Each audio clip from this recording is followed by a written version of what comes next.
Hej, witam Was serdecznie na kanale The Veggie Biker. By powrócić do Walii, myślałem już od jakiegoś czasu. To był mój pierwszy kierunek w motocyklowej turystyce. Wtedy pojechałem sam na 4 dni. Gdy tylko wracam myślami do tamtych chwil, od razu pojawia mi się uśmiech na twarzy, przypomina mi się ekscytacja związana z niepewnością, pierwszymi widokami angielskich gór czy też pięknych plaż. Wtedy była to bezmyślna podróż od punktu A do punktu B, bez większego odkrywania atrakcji, jakie ma ta angielska kraina. Jedziemy na 9 dni do zachodnio-południowej Walii i w tej części zatrzymamy się na 3 noce, póki co jednym z najlepszych pól namiotowych, na jakim byliśmy, od którego jest 10 minut na piechotę do znanego Blue Lagoon.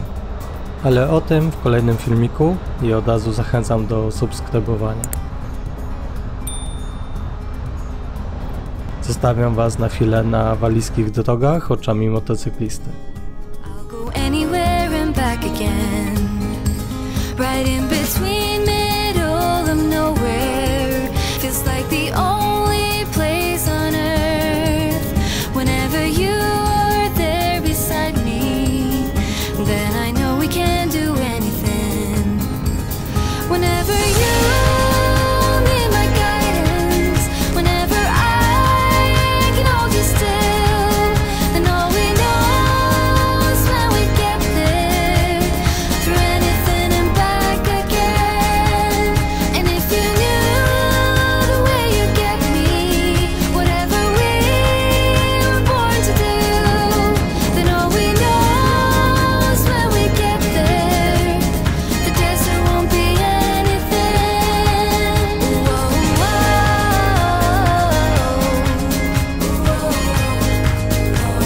Dosyć szybko i żwawie, z małymi spowolnieniami w postaci korków i lekkich remontów docieramy po niecałych 5 godzinach od Aylesbury i po takim samym czasie dotrzemy wyjeżdżając od zachodniego Londynu do Pembroke.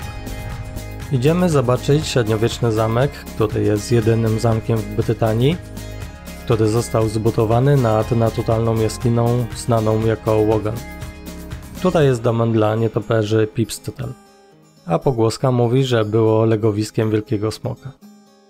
W 2021 roku w lipcu w Walii były jeszcze dosyć mocne restrykcje związane z pandemią i bilety musieliśmy rezerwować przed przyjazdem i płaciliśmy 8,50 od osoby.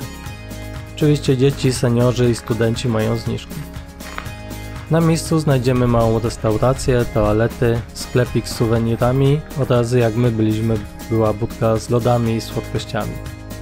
Z historycznego punktu widzenia dla mieszkańców Anglii zamek jest najbardziej znany jako miejsce narodzin króla Henryka VII, założyciela dynastii Tudorów i jedynego walijskiego króla Wielkiej Brytanii.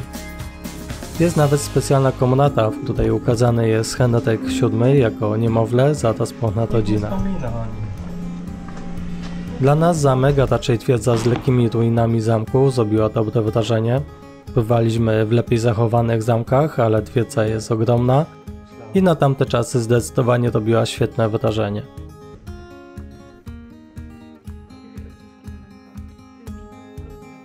Po wyjściu z zamku możemy udać się w stronę centrum, by następnie skręcić i udać się w stronę mostu, obok którego znajdziemy pomnik Henryka VII. Oraz mały pub, przy którym możemy zjeść na zewnątrz ze świetnym widokiem. My korzystamy z pogody i jedziemy w przeciwną stronę do według mnie jednej z najciekawszych plaż Walii, Sprinklehaven Beach. Zresztą sami zobaczycie.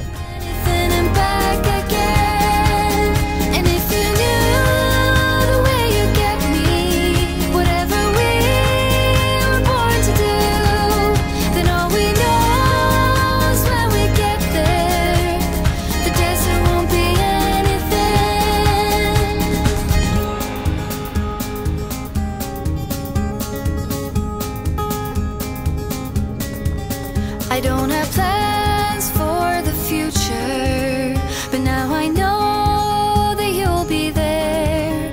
The only one thing that matters, I'll go anywhere and back again. Right in between middle of nowhere.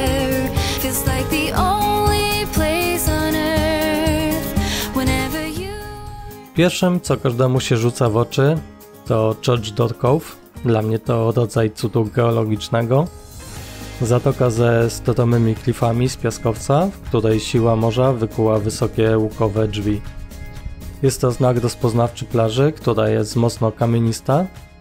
Piasek ukazuje się dopiero po odpływie.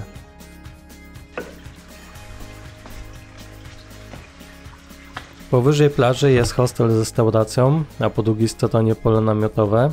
Wszystko należy do YHA, czyli organizacji charytatywnej, która zapewnia zakwaterowanie dla młodzieży.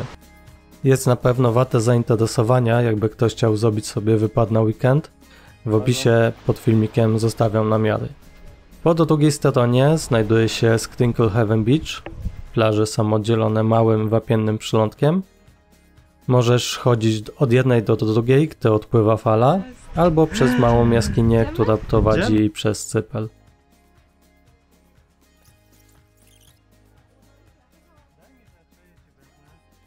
Niestety na plaży nie mogliśmy posiedzieć za długo, mieliśmy jeszcze godzinę jazdy na pole namiotowe. Na szczęście recepcja na polu namiotowym Celtic Camping działa do późnych godzin i nie musieliśmy się martwić. Jedziemy ponownie przez Pembroke i polecam drogę przez miejscowość St. Davids. Inaczej GPS może nas poprowadzić przez wąskie dróżki, w których po napotkaniu maszyn rolniczych będziecie musieli sporo się cofać na wstecznym. Zostawiam Was na chwilę i widzimy się na polu namiotowym, o którym za chwilę Wam opowiem więcej. Także nie uciekajcie i podziwiajcie piękną walię oczami motocyklisty.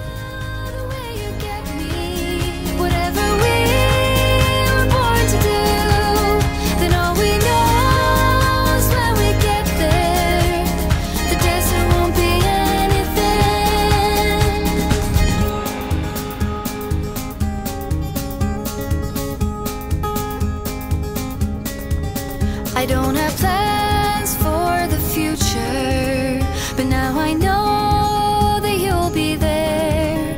The only one thing that matters, I'll go anywhere and back again. Right in between middle of nowhere, feels like the only place on earth. Whenever you're there beside me, then I know we can do anything. Whenever you need my guidance, whenever I can hold you still, then all we know is when we get there, through anything and back again. And if you knew the way you get me, whatever we were born to do, then all we know is when we get there, the desert won't be anything. Whoa, whoa,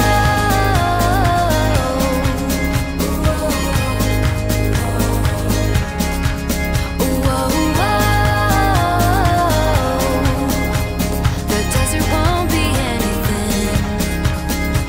Celtic Camping and Bunkhouse Accommodation znaleźliśmy na stanie Pitch Up i bardzo się cieszę z tego powodu, bo jest to jedno z najlepszych pól namiotowych, na jakich byliśmy. Kabiny prysznicowe czyste, dobre ciśnienie i woda ciepła. Toalety również czyste, choć bywało, że niektóre były zatkane, ale w ich obronie bardzo dużo osób wtedy było na miejscu.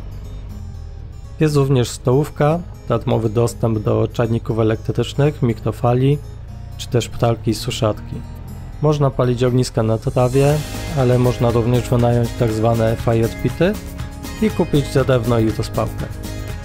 Dla niektórych może być mocno uciążliwe, że cisza nocna tam pojawia się bardzo późno. My zostajemy tu na 3 noce, za które zapłaciliśmy 76 funtów. W kolejnym filmie idziemy przejść się szlakiem Pembrokeshire Coast Path do Blue Lagoon, w którym odbywały się skoki do wody organizowane przez Red Bulla, także nie zapomnijcie subskrybować i do zobaczenia, cześć!